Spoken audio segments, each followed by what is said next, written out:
Hi everyone, నా పేరు doctor Rakesh అండి. మనం ఇప్పుడు ఎండ్ ఆఫ్ లైఫ్ కేర్ అంటే ఏంటో తెలుసుకుందాము.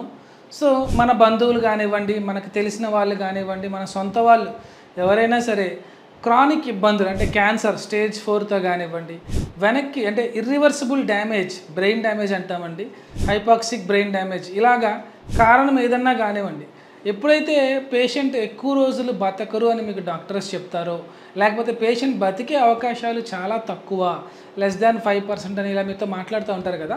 సో ఎప్పుడైతే మీకు ఇలాంటి డాక్టర్స్ చెప్తారో, సో ఇలాంటి పేషెంట్స్తో పాటు మనకు తెలుసు క్యాన్సర్ స్టేజ్ 4 ఉన్నప్పుడు ఎక్కువ కాలం మనకు పేషెంట్ ఎక్కువ రోజులు ఉండరు అని మనకు తెలుసు. సో వాళ్ళకి బేసిక్ నెసెసిటీస్, ఫుడ్ కానివ్వండి, న్యూట్రిషన్ కానివ్వండి, అలాగే మోషన్స్ అండ్ యూరిన్కి సంబంధించింది కానివ్వండి, ఐవీ ఫ్లూయిడ్స్, ఇలాంటి బేసిక్ నెసెసిటీస్ ఇస్తూ వాళ్ళ యొక్క ఆఖరి క్షణాల్లో మీరు వాళ్ళతో గడిపేలాగా మీకు ఒక సపరేట్ రూమ్ కానివ్వండి, షేరింగ్ రూమ్ కానీ ఇస్తూ, సో వాళ్ళకి డిగ్నిఫైడ్ డెత్ అంటారండి మనం దీన్ని.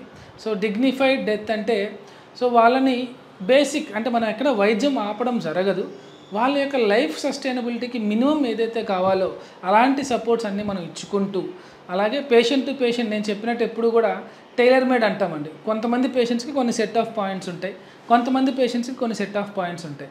ఇలా టైలర్డ్ మేడ్ ప్లాన్ మనం మీ పేషెంట్స్కి డిజైన్ చేసుకుంటూ అవసరమైనంత వరకే ఇస్తూ పేషెంట్ని పీస్ఫుల్గా నొప్పి తెలియకుండా పేషెంట్స్ని అంటే డెత్ అయ్యేలాగా చూడడాన్ని మనం ఎండ్ ఆఫ్ లైఫ్ కేర్ అంటామండి.